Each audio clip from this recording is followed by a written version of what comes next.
ముందుగా ప్రధానోపాధ్యాయులు మేడం గారికి, ఉమా మేడం గారికి మరియు తోటి ఉపాధ్యాయులందరికీ మరియు పిల్లలందరికీ కూడా ముందుగా వినాయక చవితి శుభాకాంక్షలు.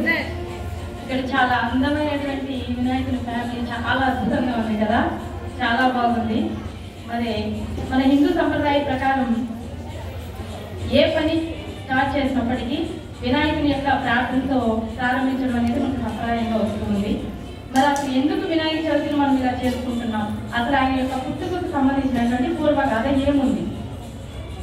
ప్రతి యుగంలోనూ, నేను మొన్న శ్రీకృష్ణాష్టమికి చెప్పాను కదా, ప్రతి యుగంలోనూ దుష్టుల్ని శిక్షించడానికి, మంచి వాళ్ళని రక్షించడానికి భగవంతుడు ఏదో ఒక రూపంలో పుడుతూ ఉంటాడు అని చెప్పాను కదా. మరి వినాయకుడు జన్మించడానికి గల కారణం ఏంటి అని కనుక చూసుకున్నట్లయితే, మూషిక అసురుడు అనేటువంటి ఒక రాక్షసుడు దేవతలందరినీ చాలా ఇబ్బంది పెడుతూ ఉన్నాడట. మూషికం అంటే ఎలుక, అసురుడు అంటే రాక్షసుడు.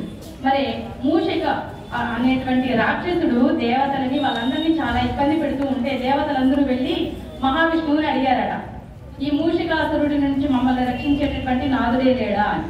అప్పుడు మహావిష్ణువు అన్నారట, మూషికుడు అనేటువంటి రాక్షసుడిని సంహరించగలిగినటువంటి గొప్ప యోధుడు ఇప్పటి వరకు ఇంకా పుట్టలేదు. ఆయనకి ఒక వరం ఉందట. ఎవరికి? మూషికుడు అనేటువంటి రాక్షసుడికి ఒక వరం ఉందట. ఏం వరం అంటే, ఆయనను సంహరించేటటువంటి ఆ యొక్క యోధుడు ఎలాంటి వారై ఉండాలంటే, స్త్రీ గర్భమునందు జన్మించనటువంటి వాడు, అఖండిత దీక్షాపరుడు, సర్వశక్తి సంపన్నుడు, ద్విరూపుడు.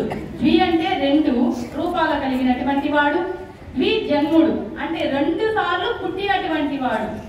అలాంటి ఒక గొప్ప యోధుని చేతిలోనే ఆ రాక్షసుడికి మరణం ఉన్నది. కాబట్టి అలాంటి ఒక యోధుడు పుట్టాలి అంటే శివపార్వతుల వలన మాత్రమే సాధ్యము. కాబట్టి దేవతలందరూ వెళ్ళి శివపార్వతుల్ని ప్రార్థించండి అని చెప్పాడట మహావిష్ణువు.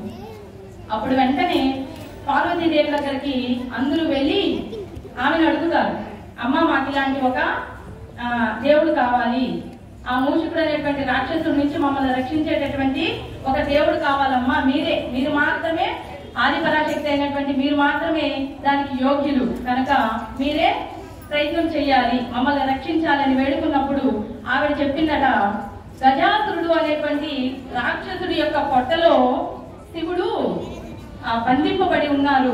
కాబట్టి శివుడు వస్తే కానీ నాకు ఆ యొక్క శక్తి రాదు, కనుక మీరు శివుడిని తీసుకొని వస్తే నేను ప్రయత్నం చేస్తాను అని పార్వతీదేవి ఆ దేవతల అందరికీ చెప్పిందట. అప్పుడు వెంటనే మహావిష్ణువు నందిని ఒక గంగిరెద్దులాగా తీసుకొని ఆ గజాసురుడి దగ్గరికి వెళ్ళి నాట్యము ద్వారా ఆ గజాసురుడిని మెప్పించి శివుడిని తీసుకొని వస్తూ ఉన్నాడు పార్వతీదేవి దగ్గరికి. ఇంకా శివుడు వస్తున్నాడన్న ఒక ఆనందంతో పార్వతీదేవి ఏం చేస్తుందంటే, స్నానం చేస్తూ శివదీక్షలో తన చేతిలో ఉన్నటువంటి పసుపు ముద్దతో ఒక శిశువుని తయారు చేసి తనకి ప్రాణం పోసిందట. మరి ఇంతకుముందు పాప కూడా చాలా చక్కగా చెప్పింది. ఆ పాపకి ప్రాణం పోయంగానే అతనే వినాయకుడు. భాద్రపద మాసం శుక్లపక్షం చతుర్థి నాడు జన్మించారు. ఇంకా ఆయన జన్మదినాన్ని మనం వినాయక చవితిగా చేసుకుంటూ ఉన్నాం. మరి పార్వతీదేవి ఆ యొక్క వినాయకుడిని, నేను స్నానానికి వెళ్తున్నాను, నువ్వు ఇక్కడే ఉండు, చీమని కూడా లోపలికి రానివ్వద్దు అని ఆజ్ఞాపించి లోపలికి వెళ్ళిందట. కానీ వినాయకుడికి తెలియదు కదా శివుడు తన తండ్రి అని. మరి శివుడు ఆ గజాసురుడు అనేటువంటి రాక్షసుని సంహరించి వచ్చేటటువంటి సందర్భంలో ఈయన లోపలికి అనుమతించాడు వినాయకుడు. అప్పుడు వెంటనే కోపగించుకున్నటువంటి శివుడు ఏం చేస్తాడంటే, ఆయన యొక్క శిరస్సుని ఖండించి భస్మం చేసేస్తాడు. అప్పుడు వెంటనే పార్వతీదేవి వచ్చి, అయ్యో ఇతను మన కుమారుడు, దేవతలందరూ ప్రార్థించగా నేను సృష్టించినటువంటి బిడ్డ, నాకు నా బిడ్డ కావాలి అని కోరుకున్నప్పుడు అప్పుడు అందరూ త్రిమూర్తులు అక్కడే ఉంటారు. శివుడు, మహావిష్ణువు, బ్రహ్మ ముగ్గురు అక్కడే ఉండి ఎలా చేయాలో అర్థం కాక అక్కడ శివుడు గజాసురుడి యొక్క పొట్టలో నుంచి బయట వచ్చినప్పుడు గజాసురుడు ప్రార్థిస్తాడు ఆయన్ని, శివుణ్ణి ఏమనంటే, నేను ఎల్లప్పుడూ నీకు దగ్గరగా ఉండేటటువంటి వరమిపు ప్రభు అని అడిగినప్పుడు అప్పుడు శివుడు అక్కడ ఆయనకి వరం ఇచ్చి వచ్చుంటారు. ఎవరికి? గజాసురుడు. గజాసురుడు అంటే ఏనుగు. ఆయన కూడా ఒక రాక్షసుడు అనమాట. ఆయనకు వరం ఇచ్చి వచ్చుంటాడు, నేను ఎక్కడున్నా నువ్వు నా సన్నిధిలోనే ఉంటావు, నన్ను చూస్తూనే ఉంటావు అని వరం ఇచ్చి వచ్చి ఉంటారు. సరే వెంటనే ఈయన ఏం చేశాడంటే శివుడు ఆ యొక్క ఏనుగు తలని తీసుకొని రమ్మని ఆయనకి పెట్టడం అనేది జరుగుతుంది. దానిని అంగీకరించదు పార్వతీదేవి.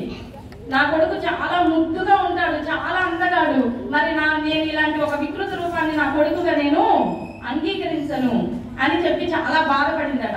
అప్పుడు అక్కడ ఉన్నటువంటి త్రిమూర్తులు సైతం ఆయనకి అనేక వరాల ద్వారా ఆయనకి ఒక్కొక్కరు ఒక్కొక్క వరం ఇచ్చారట. దేవతలందరికీ అతనే ముందుంటాడు, అంటే దేవతా గణాలకి అధిపతిగా వినాయకుడు ఉంటాడు అని ఒక దేవుడు. ఇంకా ఏ పూజ, ఎవరికి పూజ చేయాలన్నా ముందుగా వినాయకుడినే ప్రార్థిస్తారు అని అనేక వరాలు ఇవ్వడం వల్ల కొంచెం తృప్తి చెందుతుంది పార్వతీదేవి. ఇక్కడ కనుక చూసినట్లయితే మనం విద్యార్థి దశ నుంచి కూడా చివరి వరకు ఎన్నో కష్టాలు వస్తూ ఉంటాయి. వినాయక చవితి ఎందుకు జరుపుకోవాలి అనుకుంటే కనుక ఆయన పుట్టినప్పటి నుంచి కూడా చాలా కష్టాలు పడ్డాడు. అంటే 2 సార్లు జగనం కావాలి కదా, మూషికాసురుడిని సంహరించాలంటే 2 సార్లు పుట్టాలి. ఒకసారి కంటింపబడి చనిపోయి మళ్ళీ పుట్టాడు 2 సార్లు.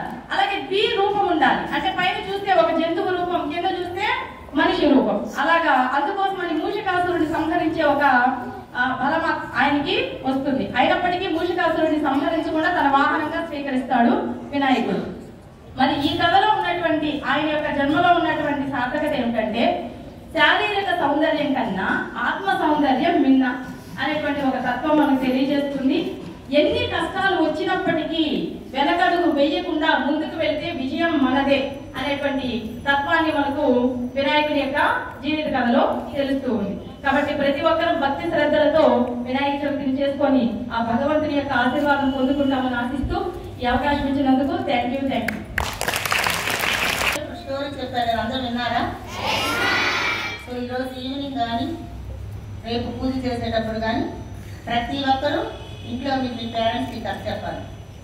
అసలు మనం వినాయక చవితి ఎందుకు జరుపుకుంటున్నామో ఈరోజు మా తెలుగు మేడం చెప్పారు. అందరూ గుర్తుందండి? గుర్తుందే లేదా? ఇప్పుడే విన్నారు కదా. ప్రతి ఒక్కరు మీ పేరెంట్స్కి చెప్పాలి. అంతేకాకుండా రేపు పిఓపి గణేష్, అది చాలా కలర్ఫుల్గా ఉంటుంది కదా, అది తెస్తామంటారు. మీరు అంగీకరించవద్దు. మీకు ఇక్కడ ప్రాక్టికల్ చేసి చూపించారు కదా, సో మీరు మట్టి వినాయకుడిని రెఫర్ చేయండి, ఓకేనా? వినాయకుడిని మనం ఏ పని చేసినా ఫస్ట్ మనం వినాయకుడిని తలుచుకుంటాం. అంత పవర్ఫుల్ గాడ్ వినాయకుడు, అది ఏదైనా అవ్వచ్చు. సో మీరు కూడా ఏదైనా ఎగ్జామ్స్ రాసేటప్పుడు వినాయకుడిని తలుచుకొని ఎగ్జామ్ స్టార్ట్ చేయండి, ఓకేనా? Thank you.